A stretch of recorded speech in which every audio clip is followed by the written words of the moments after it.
여러분들한테 세 권의 책을 소개시켜 드릴 건데, 이 사피엔스의 여기에는 뭐가 나오냐면, 우리 장이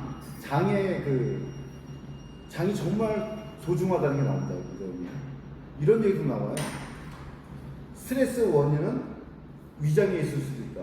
그러면서 가장 중요한 게 뭐냐면, 식습관을 바뀌기만 해도 이 스트레스 증상들이 감소했고, 프로바이오틱스를 복용했을 때는 더 뚜렷한 효과가 있었다.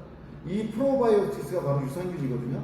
그러니까 여러분들이 아셔야 될 게, 프로와 프리바이오틱스를 구별할 줄 아셔야 됩니다. 프로는 유산균이고요. 프로바이오틱스가 먹는 그 먹거리가 바로 프리바이오틱스입니다. 그래서 저희가 아침마다 까주스를 만들어 먹거든요. 근데 이게 정말 좋아요. 왜냐면 원래 사과, 그 다음에 껍질째 이제 가는 거죠. 당근, 양파, 이 세 개를 100% 사과 주스, 노 에디드 슈거, 그러니까 설탕이 안 들어가 있는 사과 주스에다 갈아서 저는 한 대접을 먹습니다. 그래서 꽉꽉 채워서 애들 먹이는데, 여기 이런 얘기가 나와요. 식습관과 장내 세균이 스트레스와 정신건강에 미치는 영향을 간과하지 마세요. 그리고 또 어디 가냐, 장내 세균에 믿을 수 없는 힘. 장내 세균에 믿을 수 없는 힘. 그러니까 뭐라고까지 얘기냐면, 장은 제1의 대다. 오늘의 식사가 오늘의 결정을 정한다. 이게 되게 중요해요. 아이들한테는 먹거리가 두 가지가 있습니다. 하나는 우리가 육체적인 먹거리죠. 그래서 저는 이제 애들 식사 지도할 때도 꼭 고기를 먹을 때는 야채랑 싸먹기 시키거든요. 그래서 야채는 이 프로바이오틱스의 먹거리다. 되게 중요한 거예요. 이게 애들한테 너 똥 싸고 대변 색깔을 꼭 봐라. 그래서 일단은 잘 먹고 잘 자고 잘 싸는 게 기본이거든요. 그럼 우리가 먹는 거 정말 신경 써야 되고요. 설탕류를 못 먹게 해야 되죠. 그리고 저는 이제 생강차를 마시거든요. 생강 사다가, 여기 말레이시아는 되게 생강이 좋아요. 크고 싸고, 이거 갖다가 이제 잘라가지고 닦은 다음에, 잘 닦은 다음에 껍질 안 벗기고 그냥 슬라이스 한 다음에 밥통에다 이제 합니다. 그래서 거기다가 이제 꿀을 쳐서 먹거든요. 들고 다니면서 먹습니다. 그 다음에 우리가 정신적으로, 그러니까 스마트폰 하지 말고 좋은 책을 보는 거, 이게 중요해요. 요렇게 해야지만 아이가 제대로 성장할 수 있어요. 그래서 부모님 신경 쓸 거는 뭐냐, 아이가 먹는 거, 인스턴트 제대로 먹지 말고 제대로의 먹거리를 먹인다는 거. 그런 공부를 같이 해줘야 돼요, 영양학적으로. 저도 늦게 깨달았는데, 반드시 하고, 그 다음에 운동시켜야 되고, 운동이 집중력에 어마어마한 효과를 미칩니다. 그리고 애들한테 시켜야 될 게 뭐냐, 저는 이제 이게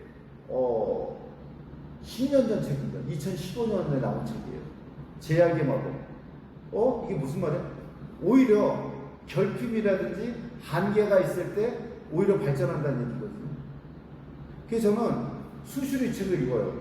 왜냐면 오히려 결점, 단점, 이것이 사업을 발전시키는 큰 도움이 된다는 내용이거든요.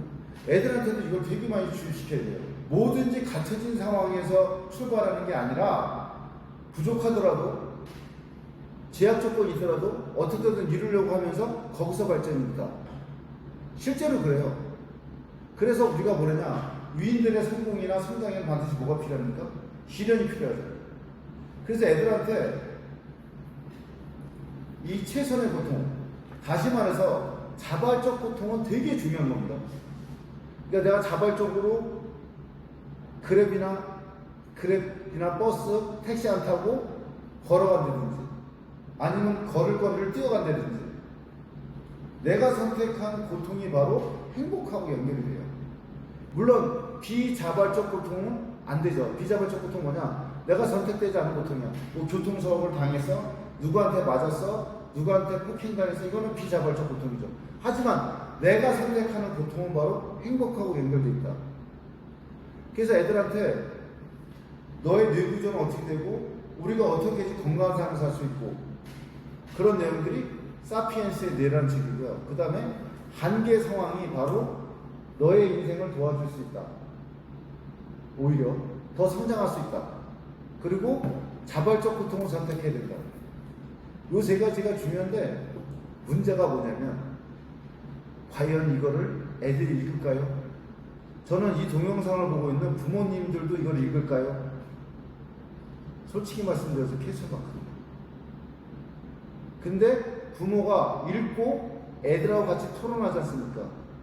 그러면 부모 인생도 바뀌어요. 저도 대학 시절을 거의 놀다시피 하고 여자 뒷공문이 쫓아다니고 그렇게 세월을 보냈는데 이제 나이가 내년이면 이제 60이니까 그래도 좀 철이 들었을 거 아닙니까? 그러니까 이제 어떻게 살아야겠다. 정신 건강도 중요하고 육체 건강도 중요하다. 그러니까 이거 지금 갤럭시 워치인데 오늘은 많이 안 걸었네요. 7,890보 걸었네요. 보통 제가 15,000보를 걷습니다. 왜냐? 돈 벌면 뭐합니까? 늙어서 걸어다니지 못하면 그게 얼마나 안 좋습니까? 휠체어 타고 되면 제가 가고 싶어도 못 갈 거 아니에요. 저는 늦게 깨달았지만 이 세 권의 책은 정말 도움이 많이 될 겁니다. 그리고 아이들한테 자발적 고통을 선택하게 만든다는 것. 이게 결국 행복하고 연결돼 있어요. 그래서 부모가 행복해지기 위해서는 부모부터 자발적 고통을 선택하셔야 됩니다. 그래야지 애들의 인생이 풍요로워지고 그 다음에 다 갖춰져서 할 수 없습니다. 제가 며칠 전에 지금 싱가포르 갔다 왔는데 지금 싱가포르가 9만 불 소득이지만 상당히 어려운 여러 가지 조건들이 많았어요. 식수 하나 구할 수 없어. 다 경제를 말레이시아에 의존해야 돼. 인구도 많지 않아. 그럼에도 불구하고 지금의 아시아 최고 부국이 되지 않습니까?